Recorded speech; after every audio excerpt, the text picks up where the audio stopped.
오늘 함께 나눌 말씀의 제목은 하나님의 시간표입니다. 다 같이 한번 따라 합시다. 하나님의 시간표.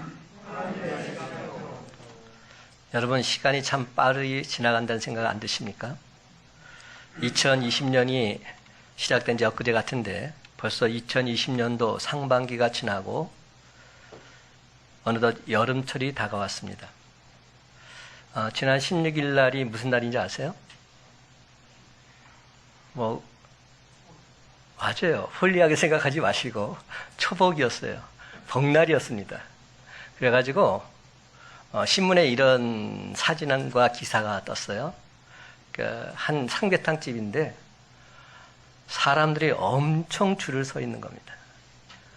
그래가지고 초복이라서 사람들이 이렇게 많이 모였구나 그런 생각을 가질 수도 있는데, 또 다른 편에서는 지금이 어느 때인데 이렇게 사람들이 모여서 줄 서서 먹고 있느냐, 지금 제정신이냐, 이런 이야기가 나왔어요. 코로나19로 인해서 이제는 식당에서 마음 놓고 몸보신도 할 수 없는 그런 상황이 되고 말았습니다. 저는 스포츠를 참 좋아하는데요. 요즘 스포츠도 반신불수예요. 무슨 얘기냐면 관중이 없습니다. 관중 없이 그냥 선수들끼리 운동을 하고 그것을 중계해주고 있는 겁니다. 근데 여러분, 스포츠 경기에서 관중이 없는 경기는 정말로 재미가 없어요. 왜냐하면 그 관중들의 함성소리, 그 응원소리, 그것이 어우러져서 폭발적인 경기가 나올 수 있기 때문이죠. 스포츠 중에서 우리나라 대표적인 국민 스포츠라는 뭐죠? 뭐가 대표적인 국민 스포츠입니까? 뭐니 해도 축구죠. 누가 뭐래도 축구입니다. 근데 축구 경기에서 승리하려면 전반전만 잘하면 됩니까? 전반전에 2대0으로 이기고 있었어요. 그렇다고 해서 이긴 겁니까? 아닙니다. 후반전에 더 잘해야 됩니다. 끝까지 더 잘해야 됩니다. 전반전은 비록 지고 있을지라도 후반전에 역전시키면 되는 겁니다. 이는 우리 인생도 마찬가지라 할 수 있습니다. 어떤 사람은 마무리를 잘해서 성공한 인생으로 기억되고 있는 사람이 있는 반면에, 또 어떤 사람은 마무리를 잘못해서 실패한 인생으로 기억되기도 하는 것입니다. 그러므로 우리 인생도 역시 마무리가 중요합니다. 탤런트 중에 김보성 씨라고 있잖아요. 그분이 의리를 외치는 분인데 어떤 의리를 외쳤는지 아세요? 마무리! 마무리를 외쳤어요. 마무리! 마무리가 중요하다는 겁니다. 그래서 그 CF가 폭발적으로 그 식혜 CF였는데요. 엄청난 그 매상도 올렸답니다. 그러니까 우리가 인생에서 가장 중요한 것은 마무리예요.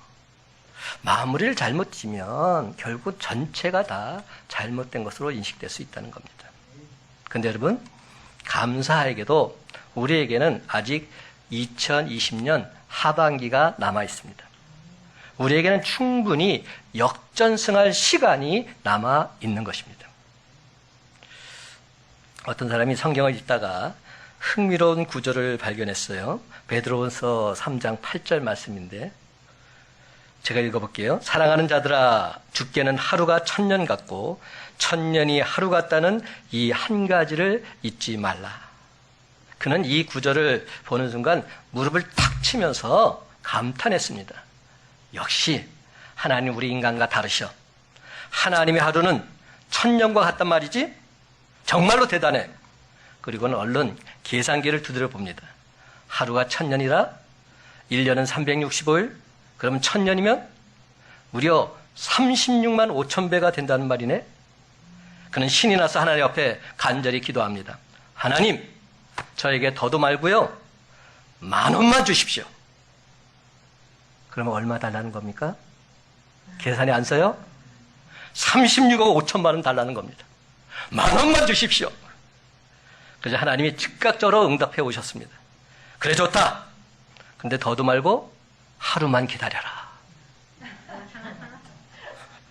이게 뭔 말인지 모르시는 분은 아직도 모르시는 것 같아요. 하루가 1000년 같으니까 1000년 기다리라는 겁니다. 그러니까 욕심 부리다가 보기 좋게 하나님께 한 방 얻어맞은 셈이지요. 우리는 이 이야기를 통해서 어떤 사실을 발견할 수 있습니까? 적잖은 그리스도인들이 신앙생활을 이런 식으로 한다는 겁니다. 자기 욕심을 채우기 위해서 자기 생각대로 하나님을 오해합니다. 자기 생각대로 하나님을 인용합니다. 마치 자기가 주인이고 하나님은 심부름꾼입니다. 내가 주인이고 하나님은 종입니다. 그래서 항상 이렇게 말하죠. 하나님, 지금 당장 내게 좋은 것을 많이 주십시오. 하나님, 지금 당장 달라니까요? 이게 자녀의 모습이 아닙니다. 주인의 모습입니다. 하나님을 종처럼 부리고 있는 겁니다. 그렇게 해서 급기야 자기 욕심을 채우기도 합니다. 그런데 이는 올바른 신앙인의 모습이라 말할 수 없습니다. 성숙한 신앙인의 모습 더더욱 아닙니다. 그렇다고 해서 자기에게 득이 되는 것도 아닙니다. 사랑하는 성도 여러분, 참된 신앙이란 하나님을 나에게 맞추는 게 아니라 내 마음과 내 생각을 하나님께 맞추는 것임을 명심하시기 바랍니다. 참된 신앙은 하나님을 내게 맞추는 게 아닙니다. 내 마음, 내 생각을 하나님께 맞추는 것, 이것이 참된 신앙입니다. 내 마음과 내 생각을 하나님께. 이것을 뭐라고 부르는지 아세요? 신본주의라 말합니다. 하나님 본위로 살아가는 겁니다. 하나님 중심으로 살아가는 겁니다. 하나님 주권 신앙을 믿고 살아가는 겁니다. 이게 참된 신앙입니다. 우리가 이런 신앙을 가지게 되면 하나님의 뜻에 순종하게 되고 지나친 욕심을 부리거나 서두르지 않습니다.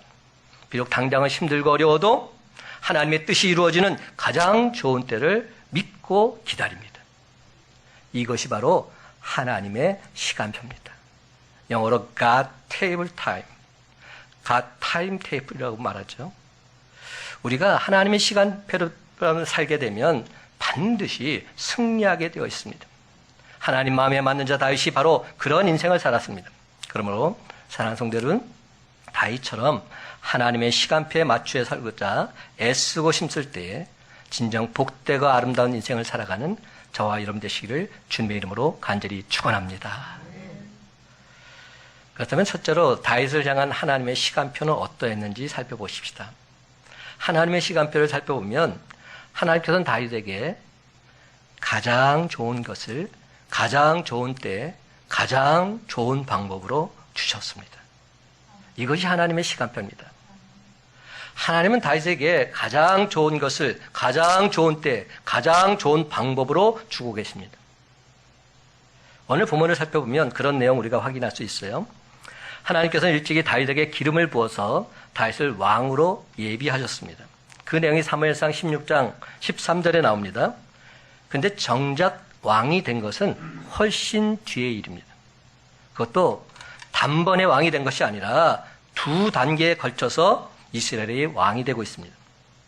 1차적으로 오늘 본문에 나온 것처럼 사무엘하 2장 1절에 4절 상반절 말씀, 헤브론에서 유다 지파만의 왕이 됩니다. 유다 지파만의 왕이라는 게 뭐죠? 지파장이에요. 그러니까 오늘날 말하자면 도지사입니다. 왕이라 할 수 없습니다. 12지파 중에 한 지파의 왕이 어찌 왕입니까? 그것은 한 지파만을 다스리는 부족장에 불과한 것이죠. 그런데 그것이 언제 됐습니까? 기름 부음을 받은 지 15년이 지나서 된 겁니다. 사울에게 쫓겨다니면서 박해를 받은 지도 10년이 지난 뒤에 받게 된 겁니다. 2차적으로 사무엘하 5장 1절에서 5절을 보게 되면 전체 이스라엘 통일 왕국의 왕이 되고 있습니다. 대략 BC 1003년경이라고 말합니다. 5장 5절을 보면 다윗이 헤브론에서 대략 7년 6개월 동안 유다 지파의 왕 노릇을 했습니다. 근데 여러분, 얼른 인간적인 생각을 해보면 이해하기가 쉽지 않습니다. 그동안 쫓겨다니면서 모진 고생을 했는데 이제 사울 왕도 죽고 없으니까 하루라도 빨리 전체 이스라엘의 왕이 되는 것, 이것이 마땅할 것 같습니다. 나라도 혼란스러운데 정말 그게 좋은 듯합니다. 그런데 하나님은 그렇게 하지 않으셨습니다. 그렇다면 여러분, 하나님께서 왜 그러셨을까요? 물론 다윗을 더 많이 연단하시는 뜻도 담겨 있을 것입니다. 그러나 정말 중요한 것은 하나님께서는 가장 좋은 때를 맞춰주시려고 그랬던 것입니다. 타이밍을 맞춰주시는 하나님의 섭리하십니다. 저는 항상 그래서 이런 마음으로 신앙생활을 하고 있어요. 우리가 신앙생활 하다 보면 내가 원하는 바가 반드시 있어요. 여러분도 마찬가지나요. 기도할 때 나라 민족을 위해서 기도한다고 하지만 정작 필요한 기도는 내 기도 아닙니까? 근데 내 기도를 하고 나서 어떻게 반응하느냐, 이것이 중요합니다. 저는 하나님께 내가 원하는 바를 드리고, 그리고 한마디를 꼭 덧붙입니다. 내 뜻대로 마옵시고 아버지의 뜻대로 하옵소서. 주님께서 그렇게 하셨어요. 주님께서도 십자가 지고 싶지 않으셨어요. 어떻게든지 피하고 싶었어요. 이것이 주님의 뜻이었어요. 그런데 주님께서 이렇게 기도합니다. 내 원대로 마옵시고 아버지의 원대로 하옵소서. 이것이 올바른 기도 모습입니다. 그리고 나서 설사 그것이 내 생각대로 이루어지지 않는다 할지라도 이것이 하나님의 뜻일진데 나는 감사하겠습니다. 나는 담담히 받아들이겠습니다. 이것이 진정 믿는 자의 신앙 자세인 겁니다. 그러다 보면 지나고 나서 다시금 그때 그 상황을 살펴보면 하나님께서 이래서 이렇게 하셨구나. 하나님의 전적인 섭리하심이었구나. 분명히 깨닫게 됩니다. 하나님은 타이밍을 꼭 맞춰주시더라고요. 하나님은 절대로 잘못되게 이끌지 않으시더라고요. 저는 그런 하나님을 믿기에 기도하고 잠잠히 기다릴 뿐입니다. 당시 상황을 마음속에 그려보면 무슨 말인지 이해가 될 겁니다. 그 당시 사울왕은 죽었지만 아직은 혼란기였습니다. 사울왕과의 남은 세력도 여전히 있었습니다. 그리고 백성들 사이에서도 갈라져 있었어요. 무슨 얘기냐면 12지파 중에서 유다 지파와 하나 베냐민 지파 정도만 다윗 편을 들었지 나머지 10지파들은 아예 딴 생각을 품고 있었어요. 어떤 생각을 품고 있었느냐? 사울왕이 죽은 배경에는 다윗이 있다. 그렇지 않고는 어떻게 사울왕이 이렇게 죽을 수 있겠는가? 그런 생각을 품고 있었어요. 왜 그런지 아세요? 다윗이 사울왕을 박해를 피해 다니다가 나중에는 어디까지 숨어들었습니까? 적국인 블레셋까지 들어갔습니다. 거기에 망명했습니다. 그리고 블레셋을 위해서 싸웠습니다. 그러다가 어떤 일이 벌어졌죠? 자기 동족끼리 싸울 위기에 처했습니다. 근데 하나님의 은혜로 피하게 되었지요. 그러니까 유대 백성들이 생각할 때 이 다윗이 좀 의심이 되는 겁니다. 아니, 하나님을 믿는다고 하면서 하나님 마음에 합한 자라고 하면서 왜 블레셋 편을 들었지? 왜 사울왕을 피해 다녔지? 이러면서 계속적으로 의심의 눈초를 보게 되었던 겁니다. 충분히 의심받을 만했습니다. 자칫 잘못하면 쿠데타 세력으로 오해받을 수도 있는 상황입니다. 그런 분위기 속에서 다윗이 왕이 되면 통치하기가 매우 어려워졌을 것입니다. 물론 다윗이 거느리던 군사들이 있었기 때문에 무력으로 정복할 수 있습니다. 그러나 하나님은 단계적으로 다윗이 이스라엘의 통치권을 온전히 가지도록 하셨습니다. 먼저 유다 지파는 다윗의 출신 지파이니까 쉽사리 왕이 될 수 있었습니다. 그 후에 7년 6개월 동안 저런 변화가 있었고 결국 나머지 지파들도 스스로 자기들이 몰려와서 우리의 왕이 되어주십시오. 다윗을 왕으로 추대하고 있는 겁니다. 사무엘하 5장 3절에 이렇게 말합니다. 이에 이스라엘 모든 장로가 헤브론에 이르러 왕에게 나오매 다윗 왕이 헤브론에서 여호와 앞에 그들과 언약을 맺음에 그들이 다윗에게 기름을 부어 이스라엘 왕으로 삼으니라. 여러분, 이것이 바로 하나님이 소원하시고 계획하셨던 신본주의적 왕국의 모습입니다. 그렇습니다, 여러분. 위로는 하나님을 경외하고 아래는 백성들에게 존경을 받는 그런 왕의 모습이 중요한 겁니다. 하나님께서는 이런 모습이 이루어지기까지 참고 인내하며 기다리고 계신 겁니다. 사랑하는 성도 여러분, 우리가 믿는 하나님은 당신의 시간표에 따라서 저와 여러분에게 가장 좋은 것을 가장 좋은 때에 가장 좋은 방법으로 이루어지시는 참으로 신실하신 하나님이신 줄 믿으시기 바랍니다. 그래서 두 번째로 하나님의 시간표를 바라보는 자세, 다윗을 통해서 한번 발견하기를 원합니다. 다윗은 오랜 세월 신앙의 연단을 통해서 성숙한 신앙인이 되고 있습니다. 그렇습니다. 그는 하나님의 시간표를 인식하면서 그에 따른 합당한 신앙 자세를 지니고서 이스라엘의 왕이 된 겁니다. 그렇다면 다윗의 신앙 자세 어떤 것들이 있었을까요? 첫 번째 신앙 자세는 하나님을 향한 절대 신뢰입니다. 하나님을 향한 절대 신뢰. 여러분, 다윗은 오래전에 하나님께서 기름을 부으시면서 약속하신 것을 100% 믿었습니다. 이런 신뢰의 마음 없었다면, 이 믿음이 없었다면 다윗은 자기 본의대로 자기 마음대로 인간적인 행동을 했음에 틀림없습니다. 하지만 다윗은 하나님 그분이 한 채의 오차도 없이 자기의 인생을 책임져 주실 것을 확신했습니다. 그렇습니다. 하나님의 약속은 부도율 0%입니다. 하나님 결코 거짓말을 하지 않으시고 당신이 하신 약속 반드시 지키시는 신실하신 분이십니다. 민수기 23장 19절은 말합니다. 하나님은 사람이 아니시니 거짓말을 하지 않으시고 인생이 아니시니 후회가 없으시도다. 어찌 그 말씀하신 바를 행하지 않으시며 하신 말씀을 실행하지 않으시랴. 그렇습니다, 여러분. 다윗은 한 번도 자신을 실망시키지 않으신 신실하신 하나님 절대적으로 신뢰했습니다. 그래서 그는 시편 27편 14절에서 이렇게 외칩니다. 너는 여호와를 믿고 기다릴지어다.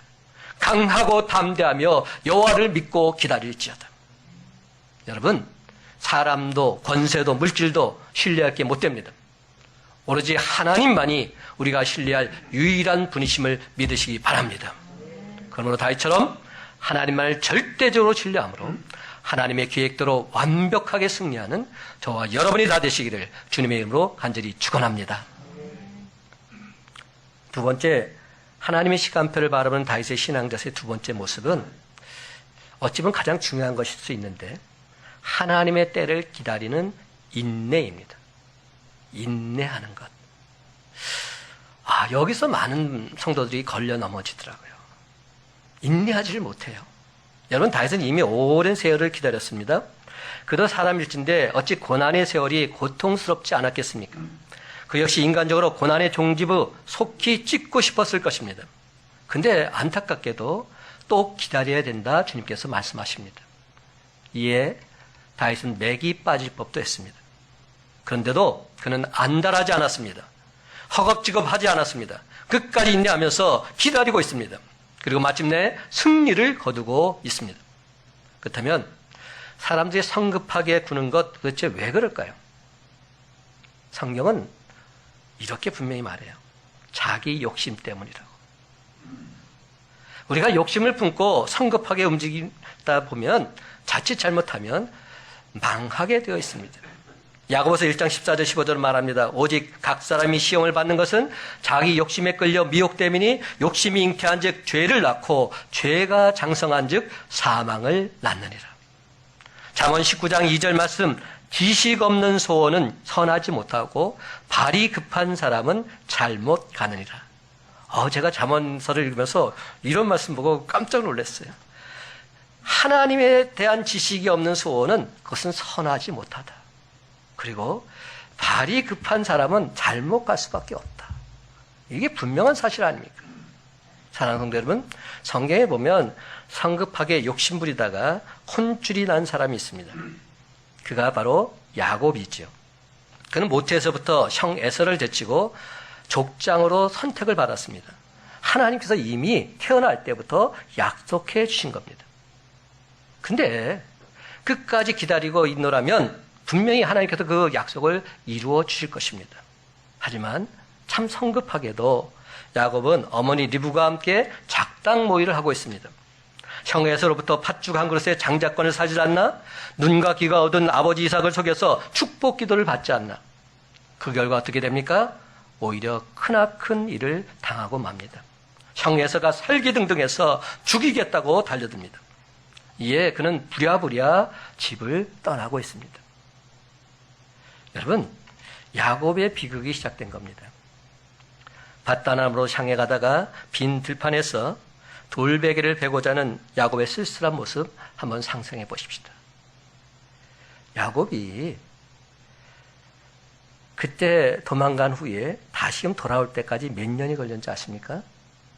20년이 걸렸어요. 20년 동안 사랑하는 엄마 곁을 떠나서 또한 형 곁을 떠나서 유리방황하게 되었던 겁니다. 한마디로 20년 동안 개고생을 한 겁니다. 자기는 잔머리를 굴려서 약삭빠르게 차지하고 싶었지만 오히려 고생은 고생대로 하고 더 늦어지게 된 겁니다. 요즘은 세상이 하도 스피드 시대가 되다 보니까 머리를 잘 굴려야 살아남을 것 같습니다. 하지만 잔머리 굴리면 당장은 잘 되는 것 같지만 결국은 실패하게 되어 있습니다. 우리가 진정 하나님을 믿는 신앙인들이라면 우직해 보여도 하나님께 기도하면서 하나님의 때를 기다려야 할 줄로 믿습니다. 하나님의 때를 기다리다 보면 우리는 반드시 승리의 계가를 부르게 될 것입니다. 왜입니까? 모든 것을 아시는 전능하신 하나님께서 우리를 지켜주시고 보호하시고 인도하시고 마침내 승리하게 해 주실 것이기 때문에 우리는 승리하게 되어 있습니다. 그런데 오늘날 현대인들이 얼마나 조급하고 성급한지 모릅니다.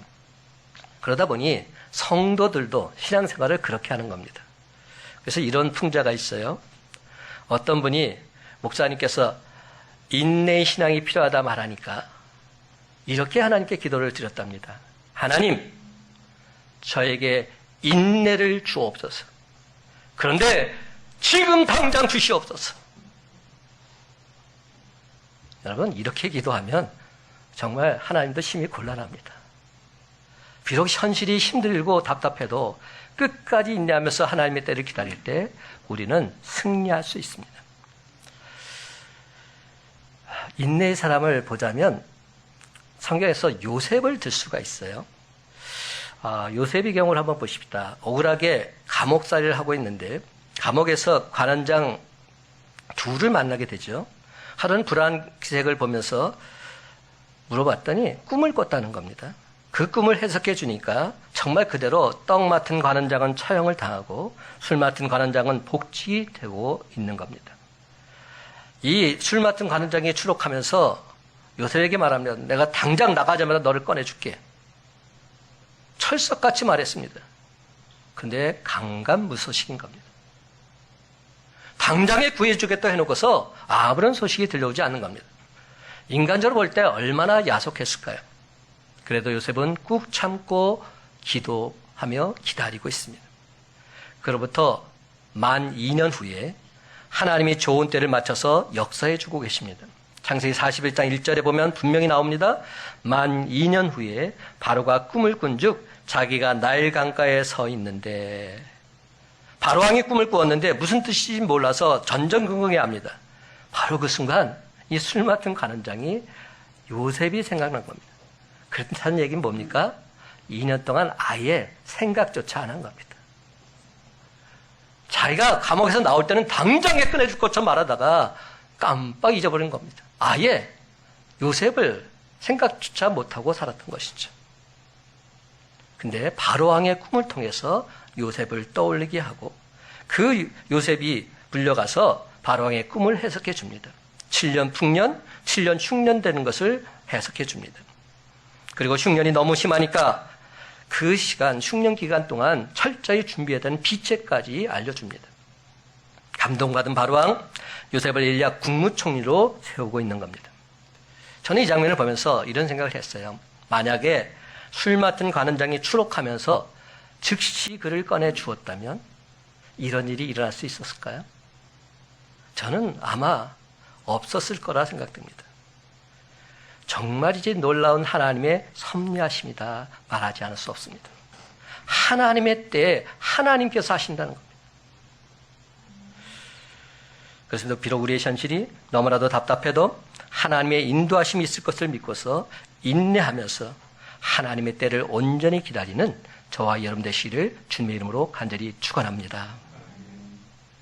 세 번째, 다윗의 태도를 보면 하나님의 시간표를 바라보는 태도 중에서 가장 중요한 것이라 할 수 있어요.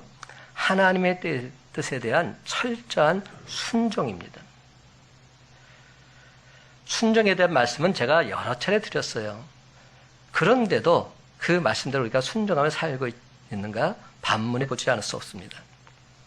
여러분, 아무리 힘들고 어려워도 아무리 급해도 정도를 걷는 것이 중요합니다. 다윗은 정도를 걸을 줄 아는 사람이었습니다. 물론 그도 사람인지라 실수했습니다. 사울을 두려워하다가 국경을 넘었고 블레셋의 망명에서 아기수양에 붙어 살다가 혼쭐이 났습니다. 그래도 그는 정도를 걸으려고 애쓰고 힘썼습니다. 정도가 뭘까요? 바를정 길도자. 하나님께서 원하시는 바른 길이 정도입니다. 하나님의 뜻대로 사는 삶, 이것이 정도의 삶입니다. 그는 진정 하나님 뜻대로 살고자 애쓰고 힘썼던 자입니다. 예를 들어서 사무엘하 24장과 26장을 보면 최소한 2번 사울왕을 결정적으로 살해할 수 있는 기회가 있었습니다. 그런데도 그는 사울을 그냥 살려주었지요. 그때 옆에 측근 부하들이 뭐라고 말했죠? 다윗 왕이시여, 지금 이것은 하나님께서 주신 기회입니다. 하나님께서 주신 기회를 왜 팽개치러 가십니까? 이렇게 말했습니다. 그런데도 다윗은 분명한 선을 그었어요. 하나님이 기름 부은 자에게 나는 손을 댈 수 없노라. 끝까지 그 선을 지켰습니다. 여러분, 이거 쉽지 않습니다. 오늘 보면 사무엘하 2장 1절을 보게 되면 다윗이 얼마나 철저하게 정도를 지키려고 애를 썼는지 잘 알 수가 있습니다. 제가 한번 읽어볼게요. 그 후에 다윗이 여호와께 여쭈아뢰되 내가 유다 한 성읍으로 올라가리이까? 여호와께서 이르시되 올라가라. 다윗이 아뢰되 어디로 가리이까? 이르시되 헤브론으로 갈지니라. 이 장면 중요한 장면입니다. 다윗은 그동안의 시행착오를 겨울 삼아서 하나님의 뜻이 아니라면 한 발자국도 움직이지 않으려고 했습니다. 그래서 그는 하나님께 여쭤봤고 하나님의 지시에 따라서 헤브론으로 움직인 것입니다. 그는 이제 하나님 뜻대로만 정도로만 걸어가기를 소망했습니다. 그럴 때 하나님께서는 그의 인생을 책임져 주시고 한 걸음 한 걸음 그를 인도해 주고 계십니다. 그럼 여러분, 우리도 힘들고 어려우면 어려울수록 정도를 걸어가야 합니다. 사람이 어렵고 답답하게 되면 반칙을 범하고자 하는 유혹에 빠지게 되어 있습니다. 그렇게 하면 뭐라도 되지 않을까 생각하는 겁니다. 그러나 다른 길로 가다가 쫄딱 망하는 수가 있습니다. 아무리 힘들어도 우리는 다른 길로 가면 안 되는 것입니다. 이런 예를 한번 들어볼까요? 명절에 자주 보는 풍경인데요. 자동차로 고속도로를 달리는데 이 고속도로가 주차장처럼 꽉 막혀 서 있는 겁니다. 근데 반대편을 보니까 횡하니 비어있고 자동차들이 싱싱 잘 달립니다. 여러분, 그렇다고 해서 반대편으로 건너가면 됩니까? 안 됩니다. 아무리 이쪽이 막혀 있어도 그럴 수는 없습니다. 방향이 전혀 다르기에 도리어 엄청난 대형 사고가 일어날 수 있기 때문입니다. 그러므로 아무리 꽉 막혀 있어도 우리는 정도를 가야만 하는 것입니다. 신대륙을 발견한 콜럼버스의 이야기 중에 이런 얘기가 있어요. 그가 신대륙의 바하마 열대에 도착한 것은 1492년 10월 12일이었습니다. 근데 그 엄청난 항해 도중에 참으로 힘들고 어려운 일들이 많이 있었습니다. 근데 가장 힘든 게 뭐였느냐? 기록에 보면 선원들이었다는 거예요. 선원들이 항해가 길고 어려워지니까 자꾸만 돌아가자고 주장하는 겁니다. 그러나 그는 끝까지 동쪽으로 갈 것을 고집했습니다. 계속 가면 신대륙이 나온다는 확신 때문이었습니다. 놀라운 사실은 바로 전날인 10월 11일 선원들이 폭동을 일으킨 겁니다. 돌아가자고 데모를 일으킨 겁니다. 그런데도 불구하고 그는 고집을 꺾지 않았고 마침내 바하마 제도에 상륙하게 된 것입니다. 그가 매일 기록한 항해 일지에는 이런 날로 언제나 끝나고 있었다고 합니다. 우리는 오늘도 동쪽으로 전진했노라. 우리는 오늘도 주님 인도하심 따라 나아갔노라. 그렇습니다, 여러분. 제 아무리 힘들고 어려워도 낙심하지 마시고 주님과 함께 정도를 걸어가시기 바랍니다. 그러면 반드시 승리하게 될 것입니다. 갈라디아서 6장 9절은 말합니다. 우리가 선을 행하되 낙심하지 말지니 포기하지 아니하면 때가 이름에 거두리라. 누구의 때입니까? 하나님의 때. 하나님의 때가 되면 반드시 열매를 거두게 될 줄로 믿습니다. 그래서 매튜 헨리는 우리의 마지막 날을 준비하는 것이 매일의 일이 되어야 한다, 이런 말까지 했습니다. 한 해의 마지막을 준비하는 것도 그렇고, 인생의 마지막인 죽음을 준비하는 것도 그렇고, 인류의 마지막인 종말을 준비하는 것도 그래야 합니다. 왜냐하면 매일은 여러분 남은 인생의 첫날이기 때문에. 영어로 이렇게 표현되어 있어요. The first day of the rest of your life. 내 인생의 남은 인생 첫날이 바로 오늘이라는 겁니다. 사랑하는 성도 여러분, 날마다 오늘은 남은 인생의 첫날이요, 또한 내 인생의 마지막 날이라는 종말론적인 신앙을 품고서 하나님의 시간표에 따라서 힘차게 전진해 나아가는 저와 여러분 되시길 간절히 소망합니다. 그런데 혹여 여전히 아직까지도 내 시간표만을 주장하고 계신 분은 계시지 않습니까? Right now, 지금 당장. 아무리 제가 이렇게 말씀을 전해도 계속 그래도 하나님, 지금 당장 계속 이것만을 주장하고 있지는 않으십니까? 하나님의 시간표는 내 시간표와 많이 다를 수 있습니다. 하나님의 시간표는 내 생각보다 많이 지체되고 늦어질 수 있습니다. 그렇지만 중요한 사실, 하나님의 시간표에서 결코 변함없는 한 가지 분명한 사실이 있습니다. 그것은 그것이 진정 하나님의 시간표라면 저와 여러분을 위해서 틀림없이 가장 좋은 것이 예비되어 있는 줄 믿으시기 바랍니다. 하나님의 시간표는 우리에게 가장 좋은 것을 주고자 하시는 시간표입니다. 사랑하는 성도 여러분, 우리가 예수 믿으면 정말 놀라운 일들이 많이 생기지요. 전혀 예기치 못했던 기적도 나타나고요, 불치병도 낫게 되고요, 넘치도록 하나님께서 우리에게 복을 허락해 주시기도 합니다. 그런데 여러분, 만에 하나 예수를 열심히 믿었는데도, 그런데도 더 나빠졌다면 그땐 여러분 어떻게 하시겠습니까?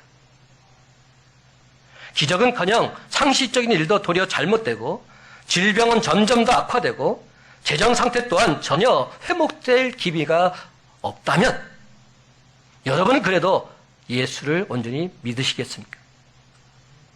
그래도 하나님 말씀에 온전히 순종하시겠습니까? 여러분, 우리는 너무나도 크게 착각하면서 신앙생활을 하고 있는지 모르겠습니다. 예수 믿고 열심히 신앙생활했다고 말은 하는데 결국은 자기 열심인 거예요. 예수를 열심히 믿었다고 하는데 자기를 열심히 믿은 겁니다. 기도 생활도 열심히 하는 것 같은데 내가 원하는 기도를 열심히 드리고 만 겁니다. 모든 것이 다 내 중심입니다.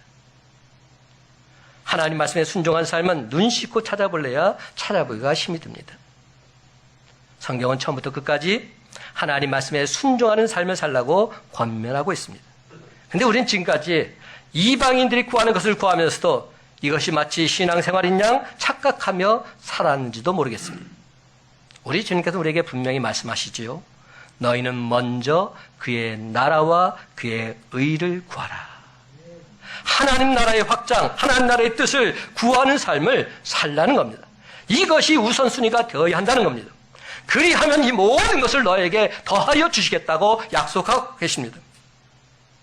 사랑하는 성도 여러분, 예수님께서 부활승천하시면서 사랑하는 제자들에게 주신 마지막 명령이 무엇인지 아십니까? 마태복음 16장 15절 말씀, 너희는 온 천하에 다니며 만민에게 복음을 전파하라. 만민에게 복음을 전파하라는 것이 우리 주님께서 우리에게 주신 마지막 지상 명령입니다. 복음 전파.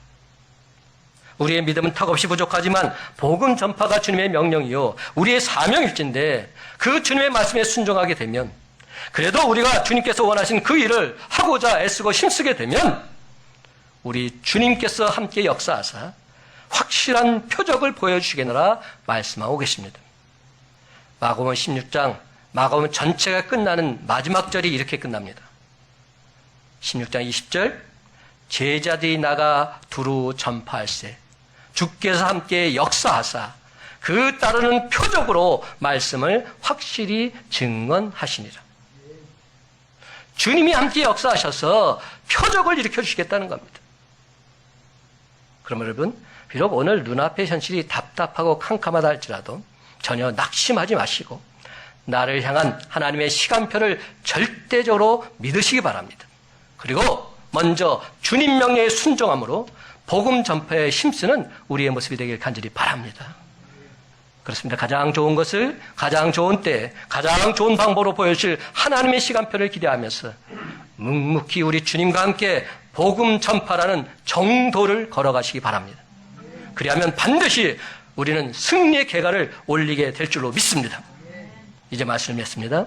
사랑하는 성도 여러분, 주님의 제자답게 하나님의 시간표에 따라서 힘차게 나아갈 때 늘 항상 승리할 뿐만 아니라 누르고 넘치도록 부어지는 하나님의 은혜, 하나님의 축복을 받아 누리며 살아가는 주의 복된 자녀들이 다 되시기를 예수님의 이름으로 간절히 축원합니다.